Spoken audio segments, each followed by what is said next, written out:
Assalamualaikum warahmatullahi wabarakatuh. Selamat malam. Jumpa lagi dengan saya Tama dalam Ada Apa Gerangan. Bagaimana kabar kalian? Semoga selalu diberikan kesehatan dan juga rezeki yang cukup. Di episode Ada Apa Gerangan kali ini, saya akan membacakan lanjutan cerita dari perjalanan horor Bang Ube. Oh iya, peringatan buat kalian. Cerita kali ini mengandung unsur bucin yang mengiringi pendakian horor Bang Ube ya. Jadi bagi yang hatinya belum siap, saya tidak bertanggung jawab atas efek samping yang ditimbulkan. Oke, langsung aja kita simak ceritanya. Halo, apa kabar kalian semua? Bagaimana dengan cerita Semeru kemarin? Horor? Percayalah, pendakian Semeru kemarin menjadi top 3 pendakian horor gua. Karena masih ada top 2 dan top 1 yang gak kalah horor dengan Semeru. Sebelum gue mulai cerita tentang pendakian gue sama Dian yang kesekian kalinya, mungkin gue kasih penjelasan dulu tentang bunga di Semeru kemarin ya. Banyak pertanyaan tentang bunga tertulis di kolom komentar video kemarin. Ada yang bertanya bunga kemana? Terus bapak-bapak yang di Ranukumbolo itu siapa sih? Lalu rombongan bunga? Ya, dan lain-lain lah. Bahkan sampai ada yang tanya, cantikan Dian apa bunga?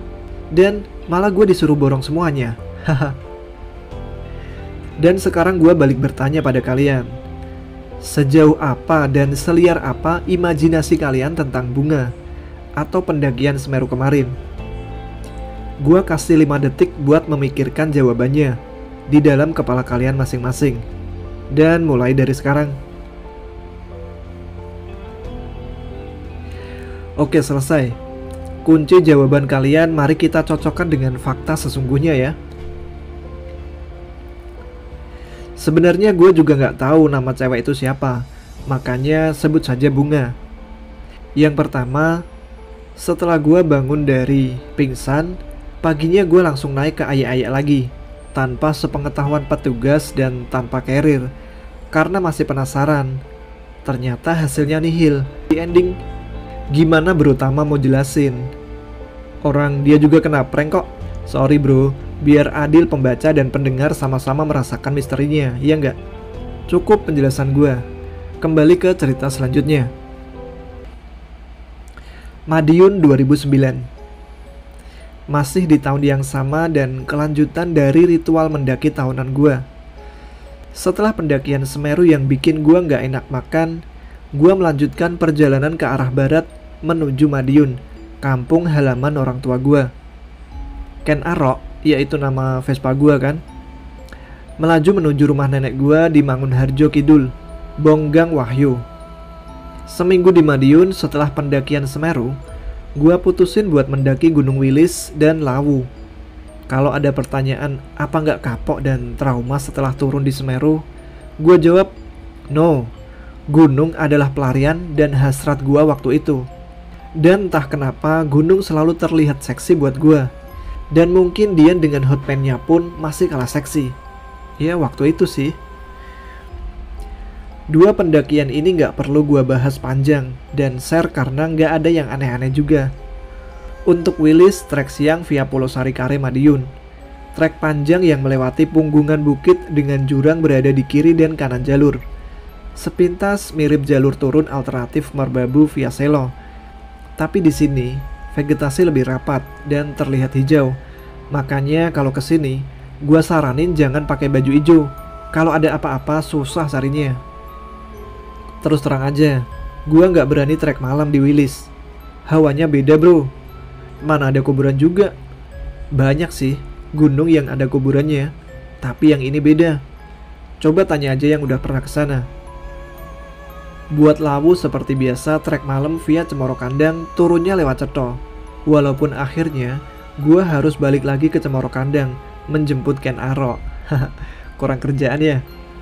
Kayaknya nggak perlu gue ulas tentang Lawu dan memang pendakian Lawu kali ini nggak ada apa-apa.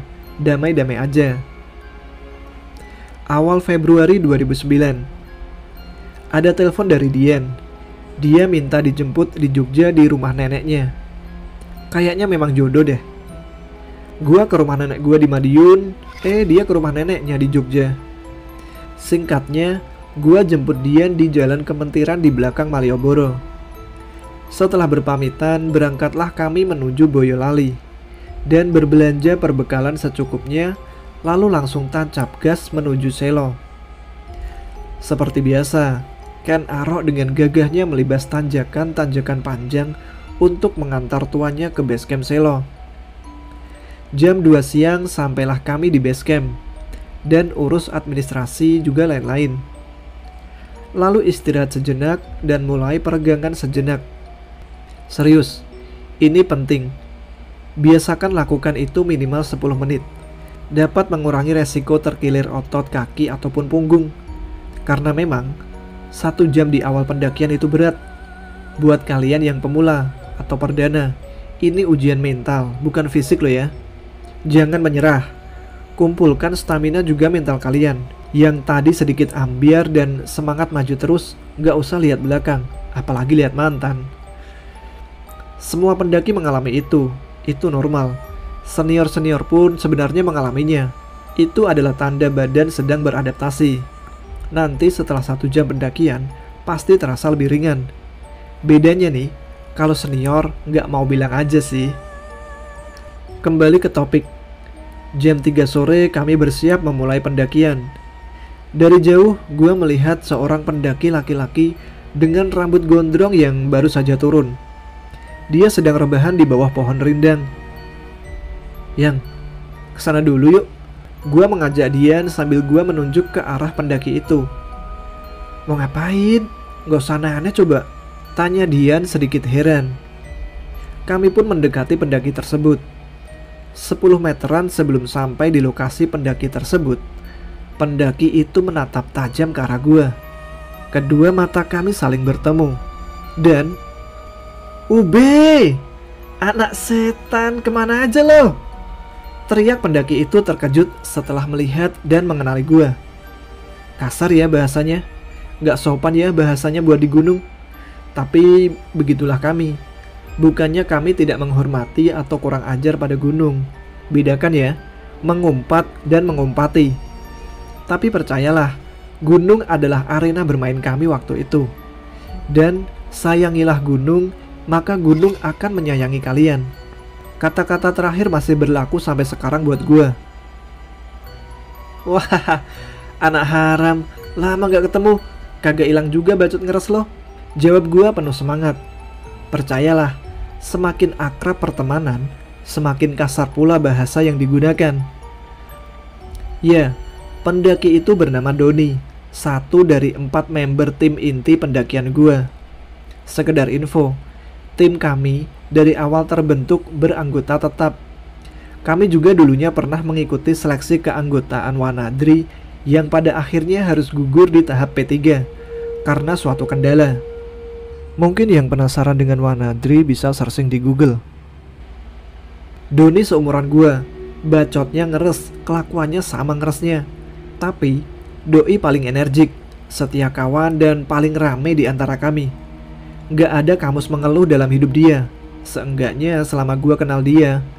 Badannya tinggi, gede, tapi paling baperan. Tim gua berjumlah 4 orang dan semuanya sering mendaki solo. Dulu pernah kita berempat babat habis gunung di tanah Jawa. Dari Pulau Sari Banten, Gunung Karang sampai Raung, hampir 3 bulanan selesai. Gua jelasin juga ke Dian tentang karakter Doni sampai akhirnya Dian mengerti dan gak ada masalah. Nih bini gua kenalin, namanya Dian. Sambil gua memanggil Dian dan memperkenalkan mereka. Setan, udah merit aja lo, Dian. Mau aja lo sama monyet gunung model UB, hahaha, kata Doni kepada Dian. Ya elah, UB didengerin bang. Belum sah sih bang, si UB belum berani ngelamar. Dian menjawab. Kalau ngamar udah berani kan lo berdua, hahaha. Candaan Doni pada Dian. Lalu Dian menjawab. Gue sih ayo aja, tergantung UB-nya berani nggak, sahut Dian. Matanya melirik genit sambil menggigit bibir bawahnya menggoda iman. Tapi tenang, gua masih kuat iman. Karena gue pure sayang dia, bukan karena nafsu. Nggak sia-sia be, nyokap lo nyunatin lo. Selama ini gue kira lo homo. Ledek Doni ke gue. Tutup mulutmu Kisanak, sahut gue cepat. Don, ayo naik lagi. Gue mengajak Doni. Ayolah, lo duluan. Tar ketemu di atas, buka tenda di jemblongan ya kayak biasa. Gue rebahan sebentar, oke? Doni mengiyakan ajakan gue, karena gue tahu dia gak bakalan nolak. Karena keasikan ngobrol dengan Doni, maka kami baru memulai pendakian pada jam 4 sore. Sambil berjalan, gue sama Dian ngobrol seru sepanjang jalur. Kondisi aman sampai pos 1, gak ada yang aneh-aneh. Kami jalan santai sambil gue memberi edukasi ke Dian tentang survival, tanaman apa yang bisa dimakan dan yang gak boleh dimakan, cara mendapat air di gunung, dan cara membaca kompas yang benar, beserta akurasi koordinatnya. Gak terasa langit mulai gelap saat kami melewati pos 1. Mulailah kami mengeluarkan senter dan melanjutkan perjalanan. Gue melihat ada yang aneh dari Dian ketika hendak melewati jalur sungai kering berpasir. Kenapa yang? Gue mencoba bertanya ke Dian. Tadi aku kayak lihat pendaki deh di seberang sana, ada 2 orang. Jawab Dian sambil memastikan dengan senternya. Gak ada orang. Udah yuk jalan, sahut gue sambil menggandeng tangan Dian. Itu tuh lihat gak? Sambil Dian menyorotkan senter ke arah mereka. Oh iya, bener yang, kata gue sambil memastikan. Dari kejauhan dengan sorot senter, kami melihat ada 2 pendaki. Dengan pikiran positif, kami menyeberangi sungai kering berpasir. Berjalan 10 menit, sampailah di lokasi pendaki yang kami lihat tadi. Dan saat berpapasan, kami menyapa seperti umumnya pendakian. Pendaki tersebut wanita belia, sekitar seumuran anak SMA. Rambutnya panjang, wajahnya cantik tapi tampak seperti kelelahan. Penampilannya normal, lengkap dengan carrier di punggungnya seperti umumnya pendaki lah. Dian pun menyapa seperti biasa, dengan senyum manisnya yang bikin gua selalu meleleh. Misi mbak, sapa Dian dengan sopan. Pendaki itu hanya menjawab dengan senyum lelah. Mau naik apa turun mbak? Kalau naik bareng kita aja gimana? Iya nggak yang? Dian menawarkan kepadanya. Gua jawab singkat. Boleh juga. Pendaki itu menjawab singkat. Turun. Dan berkata, haus. Nih mbak, bawa aja.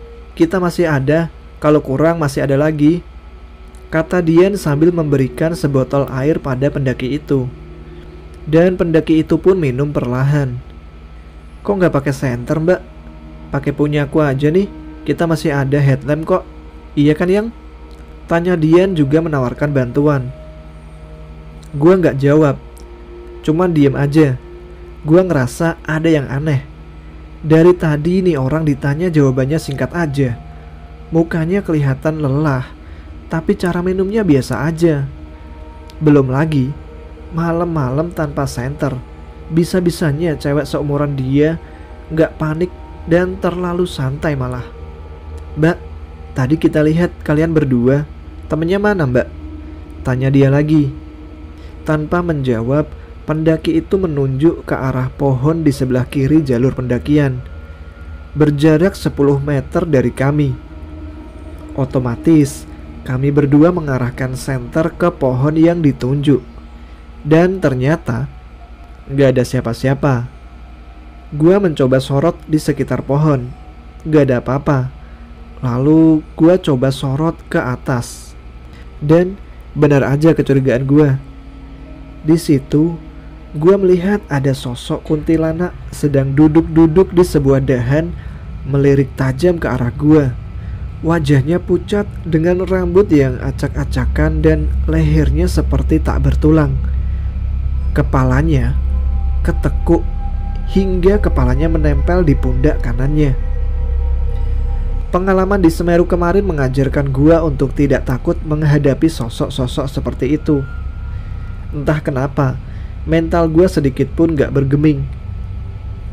Dengan reaksi dan suara yang datar, gue bilang ke Dian, "Kuntilanak yang di atas." Mana?" Dengan penasaran Dian bertanya. "Tuh." Senter gue arahin ke atas tepat di wajah kuntilanak. "Astagfirullah yang." Dian berbalik menyembunyikan wajahnya di dada gue, mencari perlindungan hingga senternya terjatuh. "Udah gak apa-apa, cuman kuntilanak. Kamu penasaran tapi takut." Dian melirik ke arah pendaki wanita yang tadi duduk, dan ternyata udah gak ada. Makin eratlah dia meluk gue, sampai dada gue sakit. Gue sadar kalau Dian kaget dengan hilangnya pendaki tadi. "Udah yuk jalan lagi." "Masih ada gak yang?" kata Dian dengan tetap menyembunyikan wajahnya. "Gak ada." Dian mengarahkan senternya ke atas pohon. Tentu saja sosok itu masih ada dengan ekspresi senyum melihat ke arah Dian.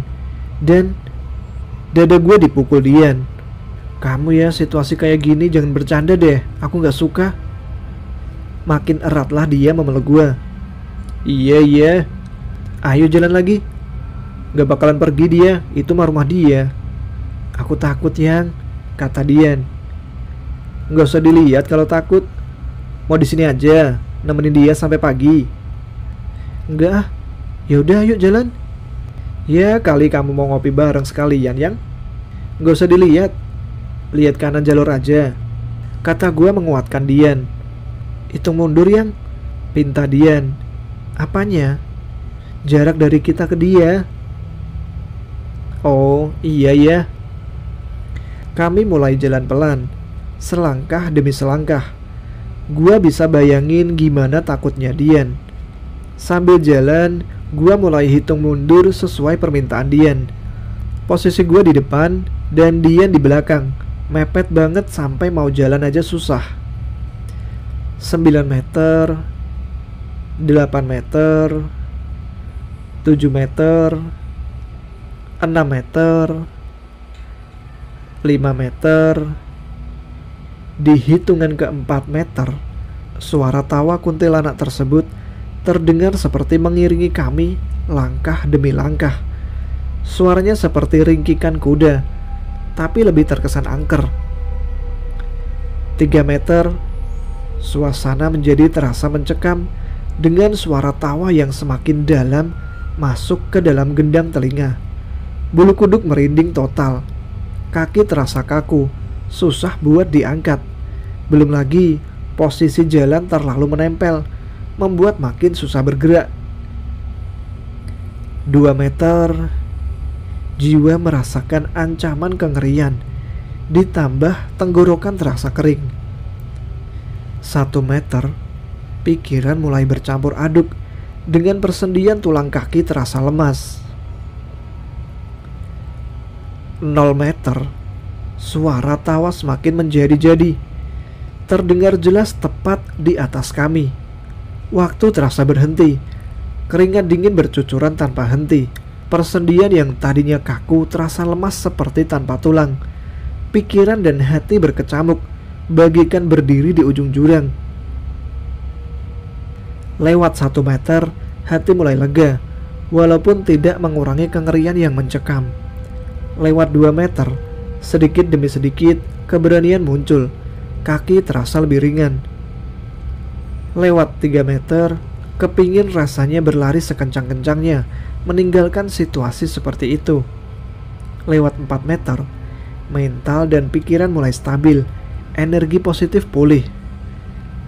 Tapi itu semua yang dirasakan Dian, yang barusan gue ceritain dalam sudut pandang dia. 15 meter yang terasa 15 km, 7 menit yang terasa 7 jam. Kalau versi yang gue rasain, 9-5 meter gak ada reaksi. 4 meter dengar ketawanya gue sebel. 3 meter makin sebel. 2 meter sebel bercampur kesel. 1 meter kepengen rasanya nabok congornya tuh. 0 meter bingung. Kalau gue bereaksi takut Dian panik. Gue diam aja, tapi makin sebel.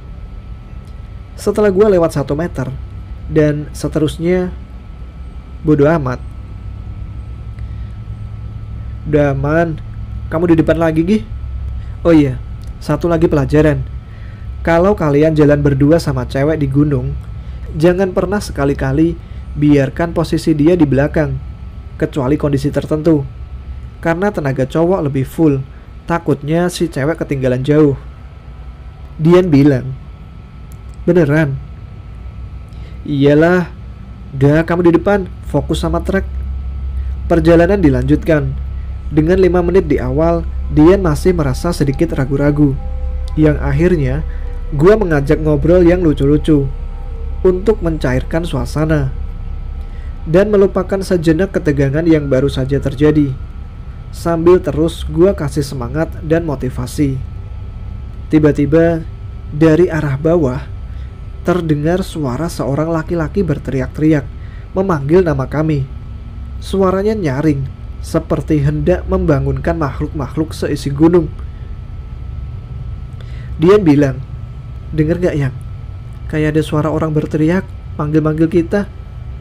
Iya sih, udah jangan ditanggepin, cuekin aja. Kayak suara temanmu Doni Yang, kata Dian. Doni kek? Siapa kek? Udah cuekin aja. Setelah 30 menit berjalan, sampailah kita di tikungan macan, melewati tanjakan bukit yang biasa ditempuh 1 jam pada siang hari. Kami beristirahat sejenak membuat kopi. Ada yang gak biasa sama Dian pada pendakian kali ini. Gimana ya? Pendakian kali ini, Dian yang biasanya strong, kali ini malah jadi aleman, alias manja. Setiap break kakinya minta dipijit. Mungkin efek 2 minggu gak ketemu kali ya. Oke. Perjalanan berlanjut dengan aman. Dengan setiap break, gue menjadi tukang pijit. Sampai di pos 2, terdapat 1 tenda berdiri dengan penghuninya sedang berbincang-bincang riang. Kami menyapa lalu beristirahat. Ternyata itu rombongan dari Jogja. Yang, sebatang dulu ya, kata gue. Masih jauh Jemblongan. Lumayan lah, abis pos 3 naik turun 4 kali, terus Sabana 1, Sabana 2, Jemblongan deh. Berapa jam kira-kira? 3 jaman lah. Lagian pos 3 udah deket, sisanya tinggal naik turun, tergantung kondisi aja. Yang gua maksud naik turun di sini, menaiki 4 bukit terjal penuh debu. Gua saranin jangan naik pas musim hujan, soalnya jalurnya bakal licin, terlalu beresiko.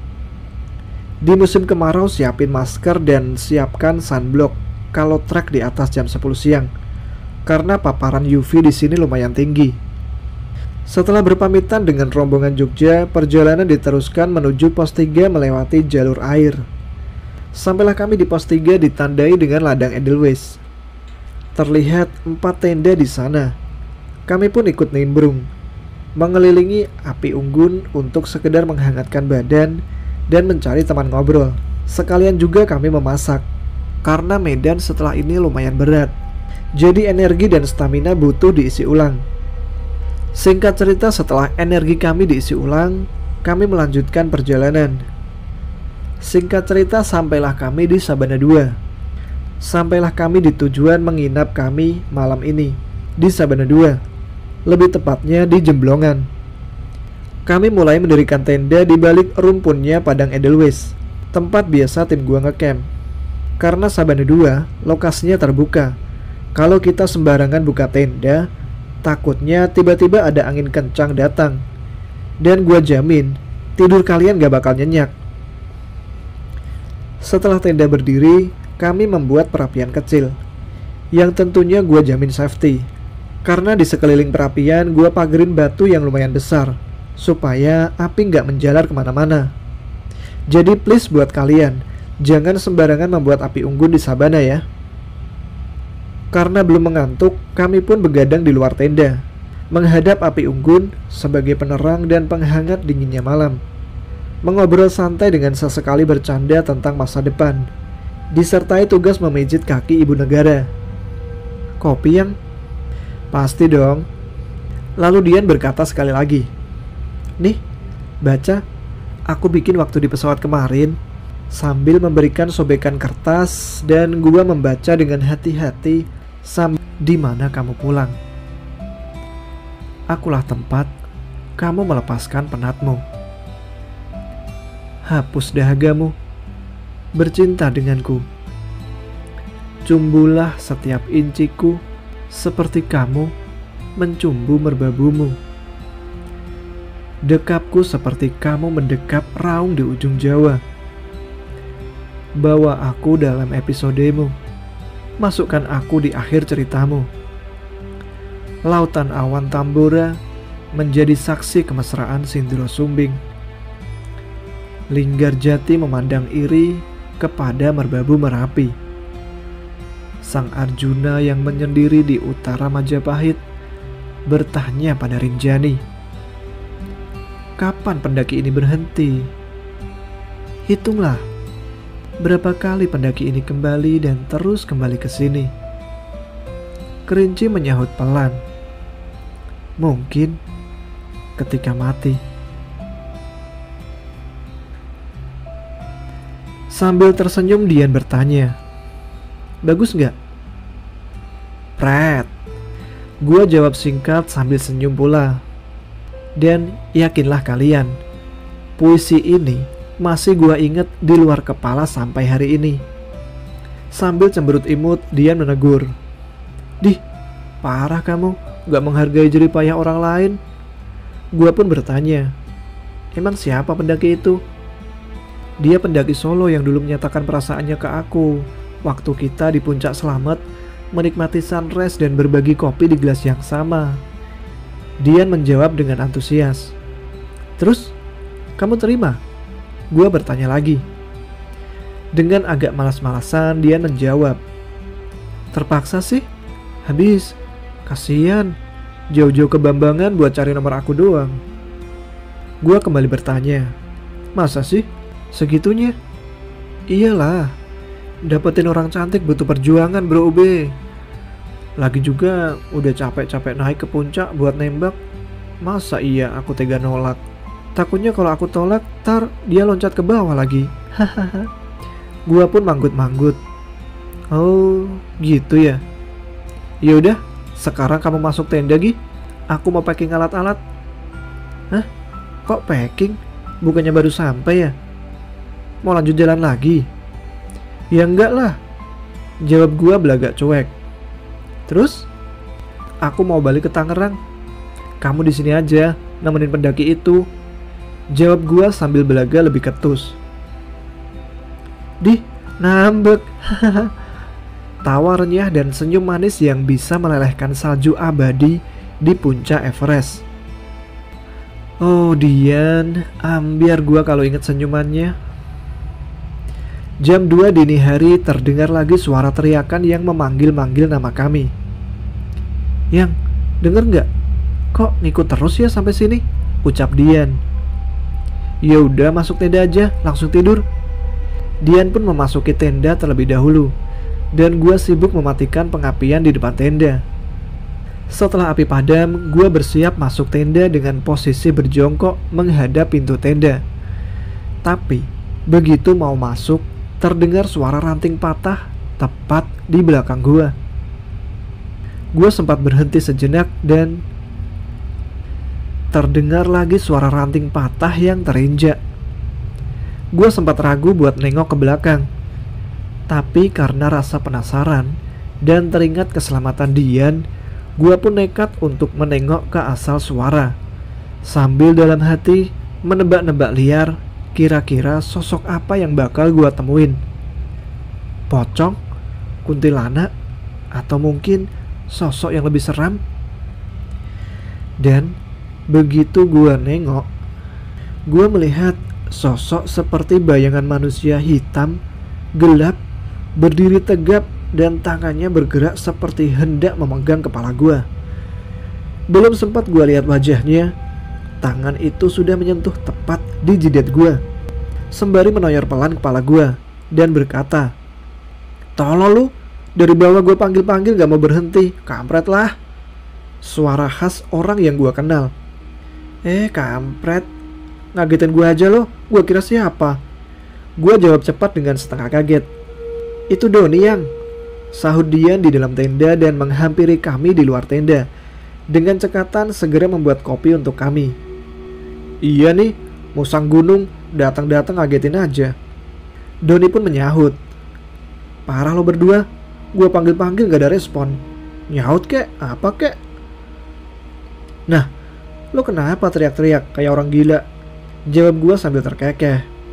Dian menyahut di dalam tenda. Iya Don, nakut-nakutin kita aja lo. Gak tahu kali gue hampir jantungan di bawah gara-gara ketemu Anuan. Ketemu kuntilanak ya lo pada? Tanya Doni kepada Dian. Kok lo tahu? Jangan-jangan lo ketemu juga? Ucap Dian penasaran. Iya, tadi gue lihat abis kali. Makanya gue teriak-teriak manggil kalian. Gak ada respon, kan monyet, kata Doni. Lo takut juga Don? Dian kegirangan seperti ada teman senasib. Hah? Doni takut? Hahaha, mustahil, sahut gue sambil tertawa geli. Karena gue tahu banget binatang yang satu ini gak punya udel, boro-boro takut. Gue manggil kalian tadi tuh mau ngasih tahu kalau gue nemu kuntilanak. Maksud gue biar kalian gak bete. Oh iya, sekalian gue mau nebeng senter, nyet. Senter gue mati tadi di pos 1. Jawab Doni. Sekedar info, tim kami gak ada satupun yang punya indera ke-6 atau IndiHome. Indigo kali ini, tar diprotes lagi. Juga gak ada yang belajar hal-hal gaib. Kami berempat pure rasionalis. Tapi kami percaya kalau hal-hal gaib memang ada. Tapi kejadian-kejadian yang disebabkan oleh gaib kami jadikan sebagai faktor terakhir jika logika kami sudah buntu. Gua sama Dian akhirnya gagal istirahat karena kedatangan Doni yang memang orangnya rame. Asli, kalau jalan sama dia, perjalanan terasa cepat. Api unggun kami nyalakan lagi sebagai penerang dan penghangat di tengah asiknya obrolan kami. Doni pun membuka cerita bahwa di bawah, di tempat kami bertemu sosok kuntilanak tadi, dia ketemu sosok kuntilanak. Awalnya sih ada satu, lalu muncul lagi satu demi satu, hingga berjumlah 6 ekor. Lalu ketika dia memanggil-manggil kami, dari balik pepohonan, terlihat sepasang mata merah menyala di ujung pohon, yang setinggi 8-10 meteran, yang artinya sosok tersebut hampir setinggi pohon, karena sepasang matanya saja terlihat di ujung pohon. Sepersekian detik, tanah di sekitar dia bergetar seperti gempa bumi. Dan pemilik sepasang itu semakin dekat dan semakin jelas menampakkan bentuk dan rupanya. Matanya sebesar bola basket, rambutnya gimbal, mirip rambut si Martin, teman gua. Berwajah bulat dengan hidung bulat. Di rahangnya terselip sepasang taring sepanjang kaki orang dewasa. Kulitnya berwarna hijau. Di lehernya menggantung kalung yang terbuat dari telinga manusia yang masih meneteskan darah segar. Perutnya buncit. Di tangan kanannya memegang semacam pentungan dan telapak kakinya hampir sebesar mobil. Juga terlihat alat kelaminnya sepanjang motor dengan diameter sekitar 30 cm bergelantung ke kiri dan ke kanan. Lo gak takut Don? Tanya Dian. Ya takut lah oncom, selama gua naik gunung udah banyak yang gua lihat. Tapi sosok yang satu ini baru pertama kali gua lihat. Tapi gua yakin itu bukan genderuwo. Doni pun menjawab. Terus gimana Don? Dian mulai penasaran. Tadinya sih gue biasa aja sama kuntilanak yang muncul. Tapi ketika sosok raksasa itu muncul, baru deh jiper gue. Kaki berasa nancep di tanah, gak mau gerak. Gue coba buat teriak, tapi suara gue mentok di kerongkongan. Gue juga udah coba baca-baca doa, tapi blank. Semua kagak ada yang gue inget. Ceritanya kepada kami. Masa sih lo gak hafal doa-doa? Tanya Dian lagi. Sumpah Dian, gue ngeblank. Lo bayangin aja deh, gua baca ayat kursi, baru 2 ayat malah nyambung ke niat buka puasa. Sambung Doni menjelaskan. Alah, itu malu lapar kampret, saut gua. Iya sih, dikit. Doni menjawab singkat. Terus, gimana Don? Sampai akhirnya lo bisa keluar dari situasi itu? Rasa penasaran kami menjadi-jadi.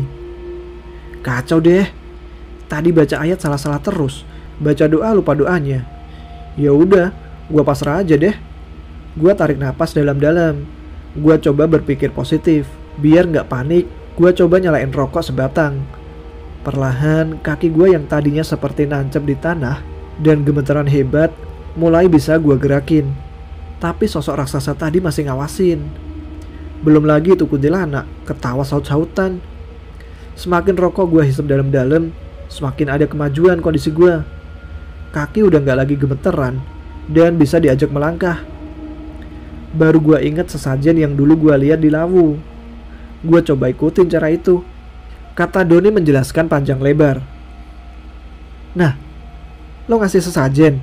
Tanya Dian sambil mengernyitkan keningnya, yang menurut gua tambah imut. Ya enggak lah, gila lo. Mana ada gua bawa sesajen. Tapi paling enggak gua ikutin caranya. Caranya gimana?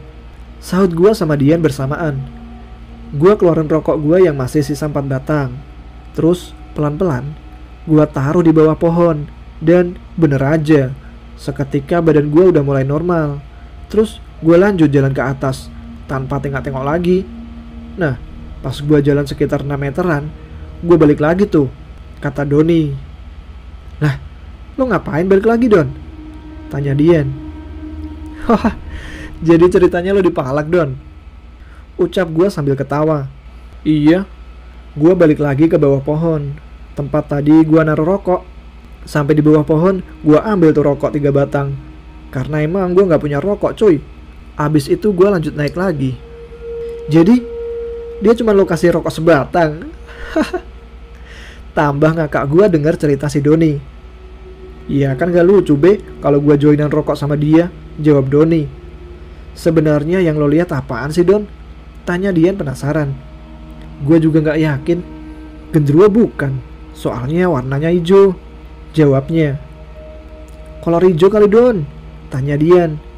Kalau kolor hijau, nyari bangsanya mah cewek. Lagian mah kolor hijau kecil, tapi yang ini mah gede banget. Kok lo tahu warnanya hijau Don? Selidik Dian. No, lo lihat no di atas lagi terang bulan, jawab Doni simpel. Hook kali Don, jawab gua. Mirip be, tapi ini mah rambutnya gimbal be. Gua tahu Don yang lo lihat, kata gua mencoba menjelaskan. Apaan tuh? Itu hasil kawin silang genderuwo sama Hook kayaknya Don. Kampret lo be, ntar kalau lihat baru tahu rasa lo. Tapi kayaknya gua tahu be itu apaan. Apaan Don? Genderuwo hybrid? Wah, sialan lo Don, gua dengerin serius, jawab Dian kesal. Doni tertawa puas. Itu buto hijau. Seketika kami semua diam saling pandang, bergidik ngeri mendengar jawaban dari suara wanita dengan nada yang berat. Kabut tipis mulai turun, yang berangsur-angsur menebal menyelimuti savana. Yang, masuk tenda Gi, perintah gua ke Dian. Kamu gimana? Tanya Dian. Aku sama Doni jaga tenda, kamu di dalam aja tidur. Dian menurut dan segera masuk tenda. Yang gua tahu, dia gak bakalan tidur, sedangkan gua dan Doni berjaga di luar tenda. Insting dari para pendaki Solo seperti kami sudah terasah di berbagai situasi semacam ini. Biasanya, keadaan seperti ini membuat kami merasa was-was dan bertanya-tanya dalam hati. Ada apa gerangan di balik kabut ini? Suasana hening. Kami berdua hanya diam dengan tenang sambil masing-masing dari kami memikirkan apa yang akan terjadi selanjutnya. 30 menit kemudian, kabut mulai menipis. Dan dari kejauhan, samar-samar kami melihat seorang pria dengan belangkon lengkap dengan surjan. Mirip abdi dalam keraton Jogja. Badannya menghadap ke barat dan kepalanya mendongak ke atas menatap langit. Tangan kanannya memegang telinga sebelah kanan. sekilas mirip muadzin yang akan mengumandangkan adzan. B, lo lihat gak tuh? Iya, gue lihat. Samperin jangan. Jangan dulu. Lo lupa ada dia di tenda. Oh iya ya. B, hah? Jadi ingat disumbing dulu. Coba ada Martin sama Reza di sini. Bakalan seru nih. Iya ya. Coba ada mereka berdua. Ayolah turun dari sini, ke sumbing ajak mereka. Belum sempat Doni menyelesaikan perkataannya, sosok laki-laki berbusana Jawa tadi bersenandung, mungkin seperti puisi Jawa. Yang belakangan baru gua tahu dari channel Kembara Sunyi, itu adalah Kidung Kepaten.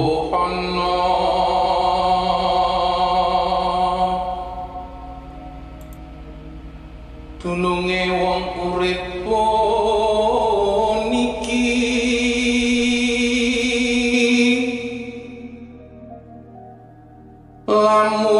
lamun benjang yen mus palastro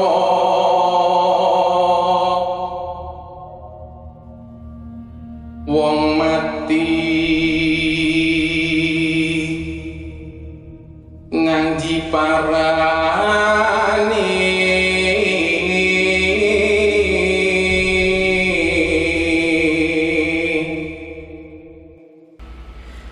Doni di sebelah gua tiba-tiba menangis sesenggukan, berteriak-teriak gak jelas, sampai Dian pun terkejut dan keluar dari tenda. Don, sadar Don, lo kenapa? Tanya Dian. B, lepasin gua oncom, gua gak kenapa-kenapa, cuman inget nyokap gua dodol. Gua yang dari tadi megangin badannya karena takut Doni kenapa-napa, mulai mengendurkan pegangan gua. Combro lo, dari tadi nakut-nakutin gua aja, ucap gua sambil tangan gua spontan ngeplak kepala dia. Bener kata kamu yang nyalinya gede tapi baperan, sahut Dian. Alunan tembang itu perlahan menghilang. Begitu juga dengan kabut yang semakin memudar bagai tirai tipis yang dari tadi menghalangi pandangan kami. Perlahan terbuka dan langit terlihat terang, sehingga dengan mata telanjang kami bisa melihat keadaan di sekitar kami, yang ternyata ada 5 tenda tidak jauh dari kami. Penghuni tenda satu demi satu keluar dari tenda mereka, dan bagai terhipnotis, mereka berjalan tanpa sadar menghadap ke arah langit dengan mulut yang menganga. Langit malam sangat cerah, angin malam berhembus pelan, jutaan bintang terhampar bak lukisan hidup. Ya, langit merbabu malam itu sungguh menakjubkan semua saksi mata fenomena langit di atas merbabu. Malam itu kami tidak henti-hentinya berdecak kagum. Terlihat beberapa dari mereka melakukan sujud syukur dan dilanjutkan sholat tahajud. Langit di sepertiga malam merbabu. Sepertinya Tuhan hari ini sengaja mengumpulkan bintang dari segala penjuru galaksi dan menyatukannya di langit merbabu.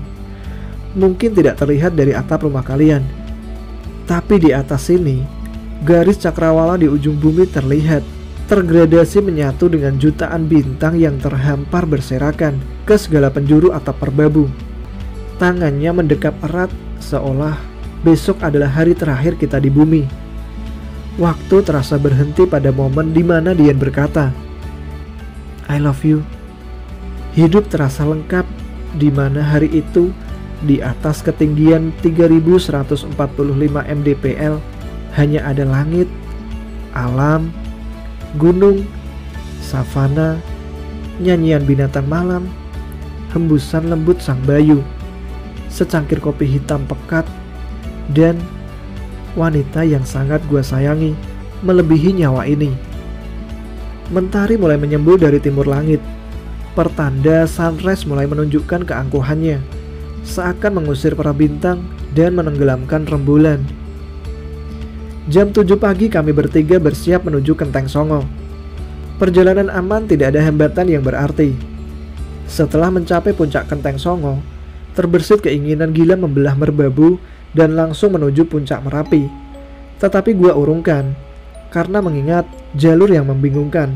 Ditambah lagi adanya dia di antara kami. Ah, Mungkin lain kali. Jam 12 siang, kami bersiap untuk pulang menuju base camp. Perjalanan aman sampai di tikungan macan. Kami bertemu pendaki wanita yang berjalan sendiri, tertinggal dari rombongan. Dia tampak senang bertemu kami. Semuanya normal. Sampai di pos 2, wanita itu berkumpul lagi dengan rombongannya, dan kami turun bersama rombongan itu. Sampai di selo, leader dari rombongan itu menghampiri gua untuk berterima kasih. Di base camp kami istirahat sejenak sambil menikmati kopi. Dan selesailah sudah pendakian Merbabu kali ini. Sebenarnya kami berencana mau estafet ke Merapi, tapi berhubung Dian lagi ada tamu bulanan, rencana tersebut batal. Akhirnya kami berpisah dengan Doni di selo, karena Doni memutuskan untuk tektok ke Merapi.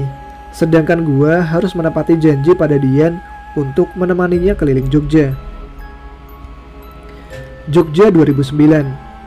Setelah sampai di Jogja, gua menginap di rumah nenek Dian. Karena dekat dengan Malioboro, ya sudah, sekalian muter-muter aja. Sampai pandangan gua tertarik pada lapak kaki lima yang menjual lukisan. Mata gua tertuju pada satu lukisan yang gua rasa familiar.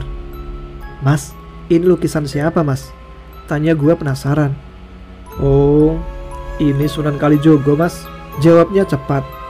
Di lukisan itu tergambar seorang pria memakai blangkon dan baju lurik khas Jawa. Wajahnya dihiasi dengan kumis tebal. Gua perhatiin dengan seksama lukisan itu. "Kamu suka sama lukisan itu?" tanya Dian membuyarkan konsentrasiku. "Kamu tahu nggak, Yang? Pria di lukisan ini sama persis dengan pria yang gua sama Doni lihat di Savana 2. "Hah? Masa sih?" tanya Dian. "Coba kamu lihat background di belakang pria itu." Lukisan pria itu seolah tersenyum dengan latar belakang sebuah lembah gunung, dan gua merasa familiar dengan itu. Latar belakang itu yang ternyata adalah hamparan savana lengkap dengan beberapa tenda pendaki, dan ada tenda kami di dalam lukisan tersebut. Oke, cukup buat cerita kali ini. Dan berakhir sudah pendakian rutin tahunan gua karena memang bekal mulai menipis. Mungkin cerita Merbabu gak horor banget sih, tapi lumayan lah jika kalian membayangkan kalian sendiri yang berada di posisi kami. Gak terasa sudah 5 gunung yang gua share. Di pendakian selanjutnya mungkin akan memasuki season 2 tentang pengalaman gua sama Dian estafet 12 gunung di Jawa, Bali, Lombok, dan Sumbawa. Sebenarnya masih banyak pendakian solo gua, tapi kayaknya cukup dulu buat sekarang ya. Oh iya, sebelum nanti cerita tentang estafet 12 gunung, mungkin nanti gua bakal ceritain tentang pendakian solo gua di Gunung Raung, yang pastinya gak kalah serem.